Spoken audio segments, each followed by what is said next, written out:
When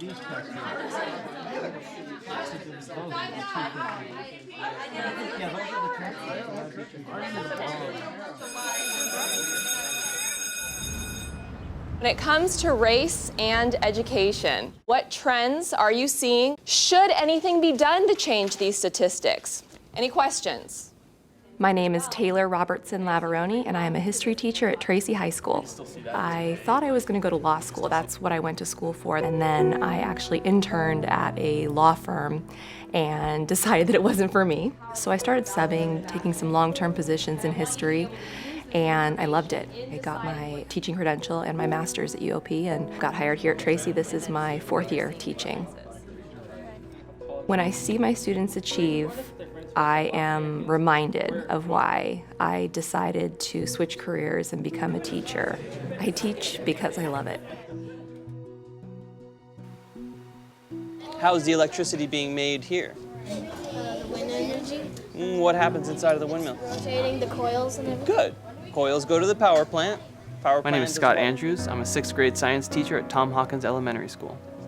Our kids need educators to keep them on the cutting edge of technology and sciences and math and careers that to compete really with our global economy these days. So anything I can do to be that facilitator of getting them excited and loving what they do, then that's where I want to be.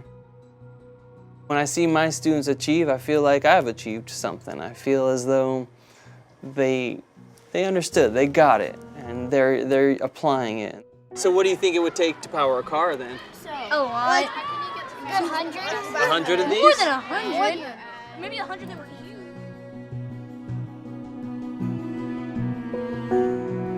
Good morning, good morning, good morning. My name is Tessa Schultz-Bunch, and I'm a kindergarten teacher at Anthony Traina Elementary School.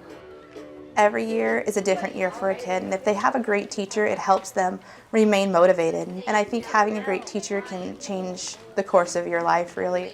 What's another one, Brandon? What's the other one you're going to color? Oh, That's a net. So does net have the same sound? Does ladder have the same sound? Yes. I know the struggles that they come from, and I know how difficult it can be to achieve at times, and just when I see them achieve, I'm proud. I want to help them to succeed and follow their dreams. It's extremely important for teachers to encourage students to become teachers because that's how we are going to continue to have good teachers. And I was very fortunate at the end of my high school career. Right before graduation, Mr. Brown pulled me aside and he said that he thought I would make a good teacher and encouraged me to consider teaching. And I don't know that I would have had he not ignited that spark in me.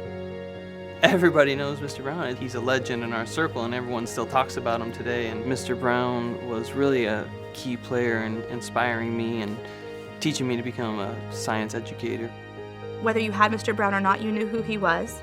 You respected what he did. His class was very challenging, and people really thought that having Mr. Brown was something that would really help them for the future, and it has. Felt like he cared about each of us individually, and that's unique because when you're a teacher, and how many students do you think you had? 150? Easily. Every year? Yeah. Easily. And yet you just felt like he knew you.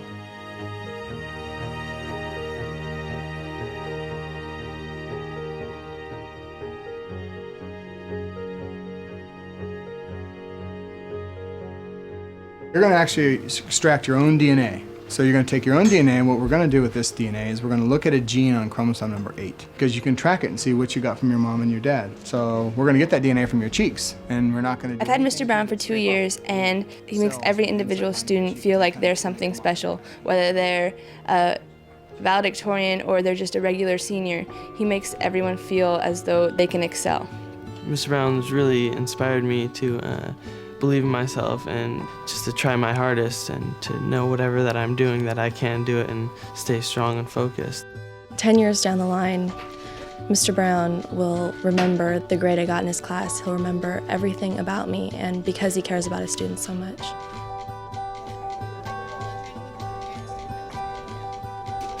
Hello. How are you? Good to see you. Oh, it's good to see you. Hey guys, really briefly, I'd like to I'll have you come up here. I'd like to introduce you to to my class and my class to you. Mr. Brown may look very familiar to you. If not, here he is. This is Mr. Brown.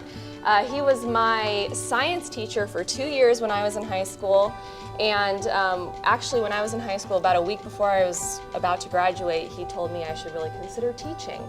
And sure enough, here I am after a couple different careers. So my favorite high school teacher. I could tell immediately that her personality and stuff was great for young people like you to be around. So you're really lucky to have people like her. To see Taylor in her classroom with students is what I would expect to see. She laughs and jokes with the kids, she tells them funny stories, and she relates all of what they're learning about in history to the challenges that she's providing them. You were the first person that I went to when I said, Mr. Brown, and you said, call me Kirk. But I think I might want to be a teacher, what do I do? And you led me in every path that I took from then. I said, okay, you said to do that, I'm going to do that. And I'm so thankful for it because now I'm happy at my job. I like what I do, and I didn't really before. The little things you say make a big difference. Telling people that you believe in them when you really do goes a long way to help them achieve their dreams. And I think someday, one of her students will say to her, it's because of you that I went into teaching. If that happens each generation, my legacy will go on and on and on and on for teaching generations many, many years in the future. And I hope and pray that that will occur. Mr. Brown's style was everything to me back in high school, and I remember everything from his class when we were using unique microscopes and pipettes and working with DNA, that everything was hands-on and we learned through experience, and it truly is the model that I'm working with today. I try to be out of our seats as much as possible, and I try hands-on everything, and my entire class is run off of this platform that I really learned from him. When I choose some of my experiments, the things that are going to be the most meaningful to them are things that are relevant to them. And for example, the experiment we were doing today all has to do with windmills and solar energy. We can literally look out of our window and see these windmills. I'm sure they've seen them 10,000 times and have zero clue of how they work. And so I'd like to think that the knowledge that they have now could take them to the next level. Wind is going to power this. Here's our power plant. Here is Ruby's beautiful home. What does the question say, Kamaya, underneath your paper? Hey, how's it going? Oh, get in there.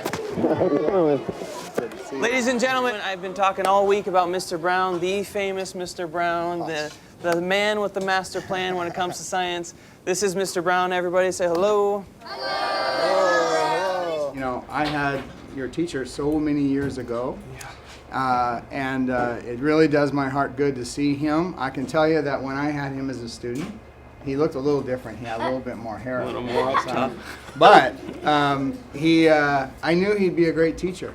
And I really hope that you think about becoming a teacher when you get older, because we need great people like Mr. Andrews to be here with you and really help you learn some science, because we sure need more science teachers, don't we? With Mr. Brown being here, I sort of have this hope that he could look and be like, hey, that is something I showed him. That is something he took from me. And, you know, it was important enough to him that he's transferring that to his kids now. I go the same thing. We go there and get I care deeply about him and his future and his happiness for the rest of his life. And this is the one part of my job that I can't talk too much about, and that is the joy that I get out of helping people reach their dreams. And so I feel like I know that teaching is hard work, and I felt that hard work too, but I hope to live long enough maybe to see Scott at the end of his career, and he'll know what I mean by what I said. The thing that I remember the most about Mr. Brown's class is just the comfort of being in there. He would let us segue or go off tangent and ask questions, and he was just very welcoming and very understanding and compassionate about his subject. And I've tried to think about those things, and so that I'm not so stuck in what I had planned for the day, and kind of let the day take it where it will, depending on what the kids are interested in within the topic, and just let it kind of flow based on the class. One of my old teachers is here, from when I was in school. Can you guys say good morning, Mr. Brown? You know what he's going to talk about now for a second? What? Animals. Animals. Are we learning about animals? Yeah. We sure are. All right. Do you want me to draw you an animal? Yeah. Do you want to try to guess what it is? Yeah. Okay.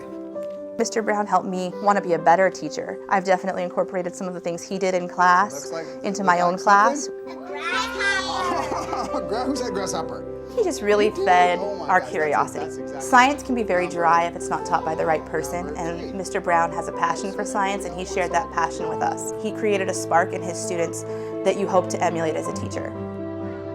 I'm just proud of Tessa beyond words. I mean, she's a wonderful, kind, gentle human being we need people like that in front of our children. I would want my grandchildren to have Tessa as a teacher because I think she has that unique gift. I'd like to thank Mr. Brown because he was an amazing teacher, but he was also an amazing friend. Having that great teacher really makes you a better person, and if you become a teacher, it makes you a better teacher too.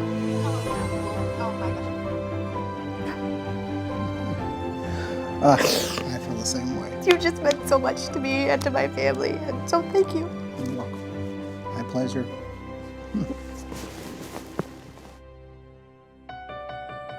I'm very proud of them for choosing a profession that's often underpaid and underappreciated in its complexity. And I think that they are starting to appreciate that complexity. It's a lot of hard work, but in the end, it's certainly, now that I'm at the other end of that journey, I really cherish. I cherish that time. I feel like my life is well spent. I couldn't think of anything more important than to be in the presence of young people when they need a helping hand and need a little bit of encouragement. And I think that's such an important part of teaching, is to encourage young people. When you get a chance to be around kids and start to see the impact you can make, you've done something that's been great. You've made a difference. You've helped somebody. And I think, what can you do to help someone else? What can you do to make someone feel better about themselves? What can you do to feel like you're really, when you leave, you've done good in the world?